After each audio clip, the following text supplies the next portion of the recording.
Olá, graça e paz, queridos irmãos, estamos aqui no sítio arqueológico aqui da cidade de Coríntios, né? De fato, essa Coríntios que nós estamos aqui é a Coríntio grego-romana, né? Onde Paulo, né, pelo Espírito do Senhor, ministrou a palavra. Então, Corinto era essa cidade importante para a época, né?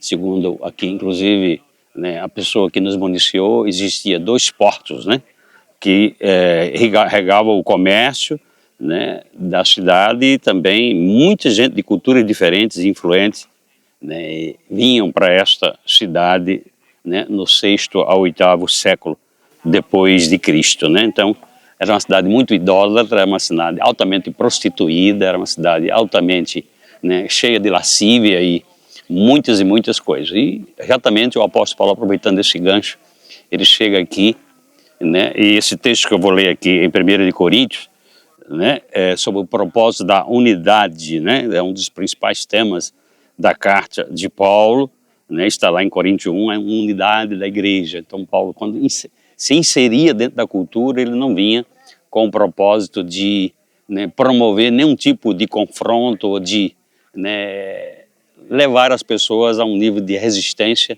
e muitas vezes se afastar do plano e do propósito. Ele ia minuciosamente, né, trabalhando a questão cultural, né, e as demais questões, né, na cidade, e ele ia alcançando o coração das pessoas. 1 Coríntios capítulo 1, versículo 10, o texto diz exatamente o seguinte aqui, vou ler para você, 1 Coríntios capítulo 1, 10, o texto da palavra de Deus, né, é fantástico, e a Bíblia diz que sem fé é impossível agradar a Deus, né, e fé só opera quando o princípio de unidade está em plena evidência na nossa vida. Então, 1 Coríntios capítulo 1, no versículo 10, diz assim, o texto, era um texto inclusive, né, que era, né, o texto norteador, né, de toda a nossa vida em comum, dentro do nosso ministério, dentro da visão da fé. O pastor Bud, ele tinha esse cuidado, ele roga-vos, pois, irmãos, pelo nome do nosso Senhor Jesus Cristo, que falei todos a mesma coisa e que não haja entre vós divisões. Antes sejais inteiramente unidos na mesma disposição mental e no mesmo parecer. Então, dentro desse texto, Paulo traz para nós exatamente, né, algum tipo de exortação. Ele, olha, né, a divisão, ela é maléfica, né? Ela é terrível para o contexto do avanço, do progresso da igreja, né?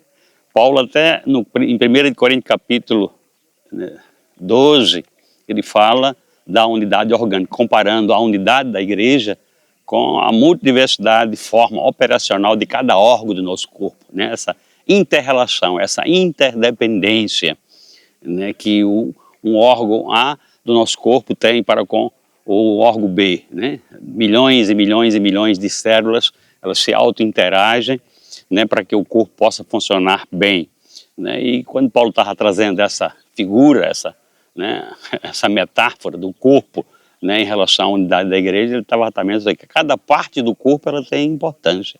Então você, meu irmão, meu querido, você tem uma importância fundamental. Não importa o seu chamado, não importa o dom que você opere, mas o que importa em você é que você possa fazer a sua parte, né, para que o todo em Deus, né, seja realizado e o nome dele seja glorificado. Então, vamos evitar as divisões, as contendas, vamos pregar a mesma palavra, ter o mesmo parecer em tudo aquilo que Deus tem como plano e propósito para a nossa vida. Então, a unidade, ela deve ser esse foco principal da nossa vida.